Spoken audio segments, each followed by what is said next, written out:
Hello guys, in this video I am going to tell you how you can determine the Norton equivalent circuit for this particular circuit. Now over here, this is the question number 39 from this book Engineering Circuit Analysis by Hayt, Kemmerly.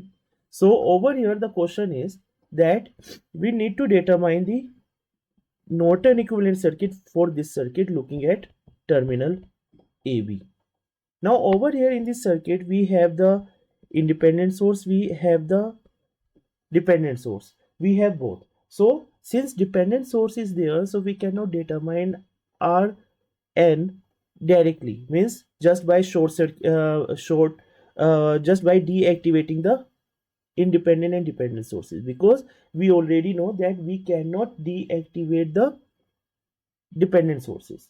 So over here, one of the way, like there are different ways to calculate the Rn. So one way is to first identify the open circuit voltage, means VOC, then to identify the, if we short this, then to identify ISC, means short circuit current, right, ISC. And once we determine these two, then our Rn, it will be VOC upon ISC, right? And this ISC is also the Norton current, right? So it means overall we need to identify, somehow we need to identify this VOC and ISC. So let's see how we can determine. So to identify the VOC, let me draw the diagram again, or let me do it over here itself. So VOC. Now for this, to solve this circuit, simply I can consider a mesh analysis, and over here I will consider, like, this is one loop, this is second loop, right, I2. And over here, since the two loops are connected by a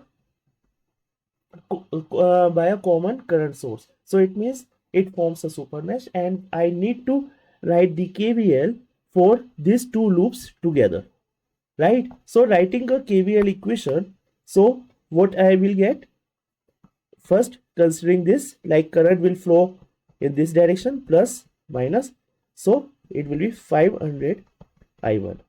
Then coming to this, it will be plus to minus, so it will be plus 2 Ix. Then over here, coming to this, plus minus, so it will be 1.5 K. So since it is 1.5 K, so simply I can write this 1.5 K, it is equals to 1500 ohm. So directly I will write 1500, and the current over here, it is I2, so I2. And then coming to this 2500, so it will be plus 2500 I2 equal to 0, right? And so this is our first equation, and the second equation I will get from this common current source. Now over here, I1 current is coming down, I2 is coming up, so I1 minus I2 is equals to 0.7 amperes, right? And our Ix, this is our Ix is there in the equation, so Ix, it is equals to, like, now this is our I1, right? So I1 is going up, it means Ix is equals to minus of I1. Now with these three equations, if I solve these three equations, I will get the value of I1 as 0.6225 ampere and I2 as minus 0.0775 ampere, right? Now with this I1 and I2, now if I want to, since I need to get the value of this VOC. Now what is this VOC? VOC is the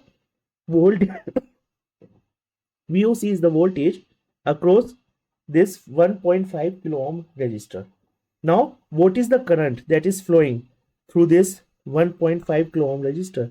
The current is I2, only I2 current is flowing. It means that our VOC it means that our VOC, it will be 1500 I2. So our I2 is this, so it will be minus 0.0775. so, and it will be, if you solve this, we will get 116.25 volt. So this is our VOC. Let me write it over here. Our VOC, it is 116 minus 116.25 volt, right? Now similarly, now after VOC, now we need to identify the ISC, and to identify the ISC, what we need to do? Let me erase over here. Now to identify ISC, simply I need to short circuit this, right? And since it is short circuited, so the presence of this 1.5 kilo ohm, it got, like, since it is bypassed by this short circuit from A to B, so we can simply remove this. So it means we will left with only, let me redraw this circuit over here, just a minute.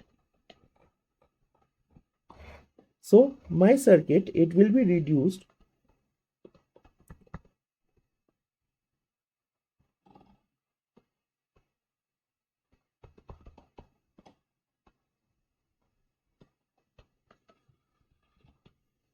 this is A, this is B, this is 2500 ohm, this is 0.7 ampere, this is 2ix, this is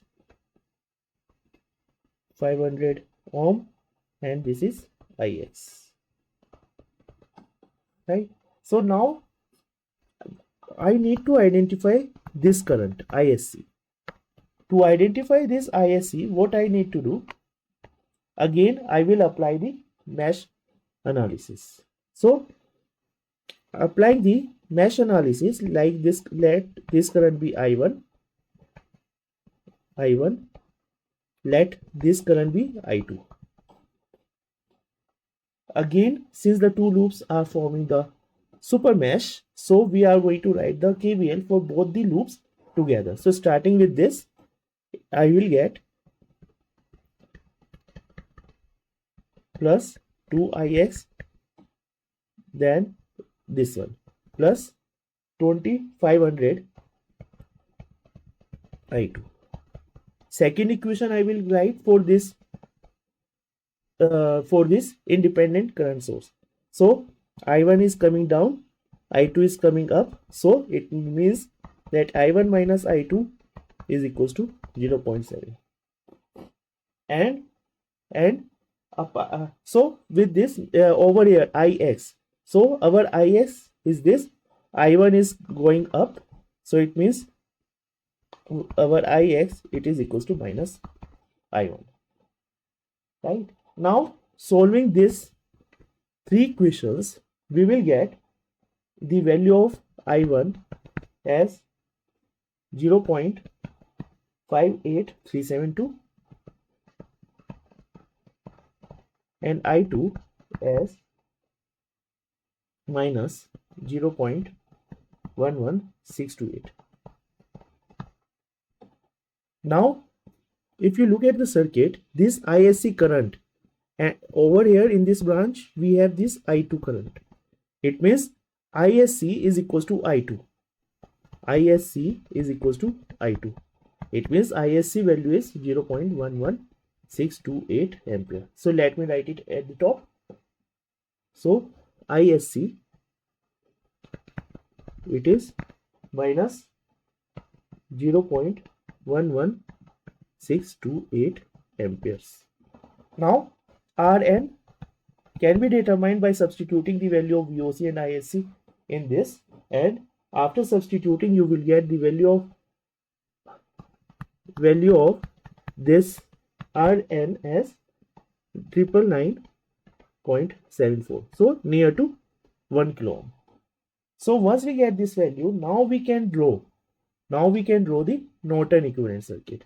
So Norton equivalent circuit will be, now over here, since the value ISC is negative, so instead of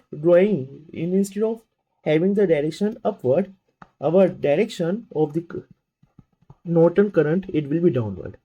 So now we will write this as 0.11628 ampere, and then resistance, the value of the resistance is 999.74 ohm, and then this is A and B, right? So this is Rn equals to, and this is In equal to. So this is our Norton equivalent circuit for this circuit, right? So if you have any doubt, you can put it in a comment box, and do subscribe my channel. Thank you.